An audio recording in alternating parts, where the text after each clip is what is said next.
కొన్నింటికాడ jail అధికారులు Jailer సినిమాను మస్తు సీరియస్గా తీసుకున్నట్టు ఉన్నారు.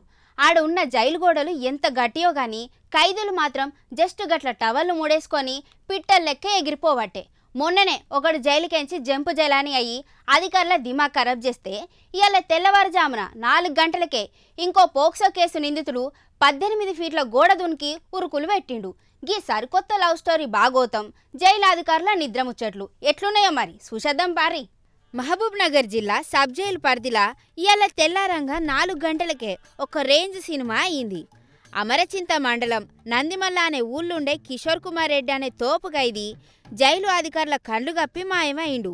గీనగారి ఏదో చిన్న సితక కేసులో రాలేదు, ఏకంగా 25 రోజుల క్రితం పోక్సో కేసులో రిమాండ్ ఖైదీగా జైలుకు వచ్చిండు.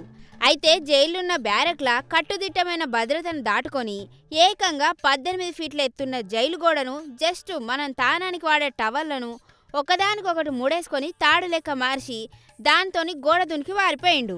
ఇక అసలు ట్విస్ట్ ఏందంటే గీ ఖైదీ 18 ఫీట్ల గోడ దూకింది ఏమన్నా దేశాన్ని రక్షించేదందుక అంటే అస్సలు కాదు. ఈయన గారికి ఒక లవ్ స్టోరీ ఉందట. ఈయన లవర్ ప్రస్తుతం వనపర్తి స్టేట్ హోంలో భద్రంగా ఉన్నదట. జైల్లో కూర్చున్న నా లవరు ఎట్లుందో ఏమో అని ఫీల్ అయిన గీ అన్న ఆమెను కలిసేతందుకే గీ ప్లాన్ వేసి జైలుకెంచి జంపు కొట్టిండని గట్టిగా టాక్ నడవబట్టే. లవ్ కోసం 18 ఫీట్ల జైలు గోడ దూకిన గీ రోమియో ముచ్చట విని జనాలు ఓర్ని గీని ప్రేమదాలుగా వాడా గిదెంపించిన నాయన అన్నవుకోబట్టే. అయితే జైళ్ళకెంచి ఖైదీలు పారిపోడు గిదేం మొదటిసారి కాదు. మొన్నటికి మొన్న కూడా గిట్లనే ఒక కిలాడి ఖైదీ పోలీసుల కండ్లు కప్పి జైలు గోడలు దాటి ఈజీగా జంపు జైలాని అయిండు.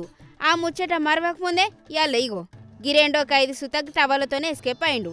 అసలు జైల్లో సెక్యూరిటీ గార్డులు ఏం చేస్తున్నారు సార్? జీతాలు తీసుకొని మస్తుగా నిద్రపోతాన్రా? అసలు ఏంది అని పబ్లిక్ గట్టిగానే అడుగుతాన్రు. ప్రస్తుతం పోలీసులు మన రొమాంటిక్ ఖైదీ కోసం వనపర్తి స్టేట్ హోమ్ చుట్టుపక్కల అమరచింత ఏరియాలలో గాలియబట్టే. మరి ఈ టవర్ల దొంగ పోలీసుల చేతికి దొరుకుతాడా లేక లవర్ని తీసుకొని ఇంకెక్కడికైనా జంప్ అవుతాడో చూడాలిగా మరి.